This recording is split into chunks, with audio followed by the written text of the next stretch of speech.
Hi, Dr. Momo here. Today we are going to talk about birth control. This is serious stuff. All right, we're going to talk about how different methods can affect your milk supply. So whether you're looking for something temporary or permanent, I've got all the details. And remember, birth control only works when you take it and when you take it correctly. You know what I'm saying?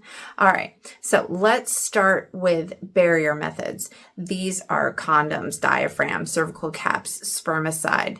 The good news, these bad boys don't mess with your hormones at all. So no impact on your milk supply. They're simple, effective, and best of all, totally drama-free. Okay. Number 2, copper IUDs, the hormone-free hero. Now, this one won't mess with your milk supply at all either because it's completely hormone-free. Plus, it lasts up to 10 years. That's practically a lifetime in baby time. So if you're looking for something long-term that doesn't affect breastfeeding, this is a great option. Okay. Let's talk about hormonal options. This is where it starts to get tricky. These are things like the pill, the patch, the vaginal ring, and some IUDs that have hormones, and then shots as well. So anything that contains estrogen and progestin. Why are we stressing here?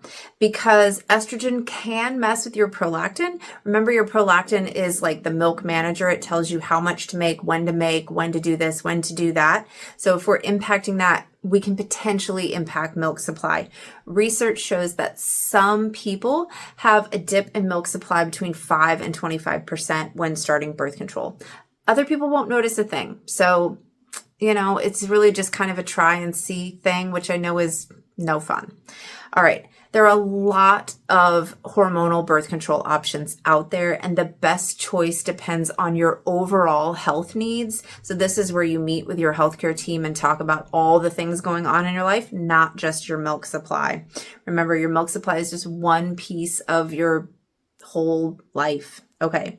If you and your healthcare team decide that an estrogen containing method is the best option for you for birth control, ways that you can combat that potential drop in milk supply are to do a few extra pumping sessions, some skin to skin, those kind of things. Also, if possible, you want to wait until your milk supply is well established before starting a hormonal birth control. Remember, by well established, I mean your nipples are pain-free, your baby is gaining and growing, and they're pooping and peeing like a champ. Okay, so now the last hormonal option is the progestin only methods. So these are things like the mini pill, the Depo-Provera shot, the Mirena IUD, and the Nexplanon implant.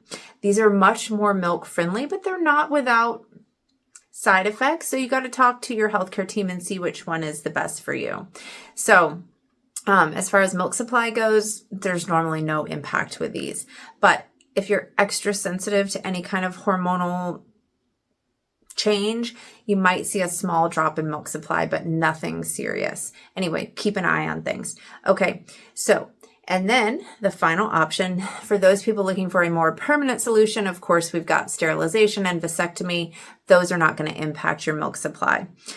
They're going to be permanent though. So there's going to be some other things going on with that. So what do we do if we have a supply drop? So you start a hormonal option and you see that drop in milk. First of all, try to stay calm because stress is going to be the biggest thing.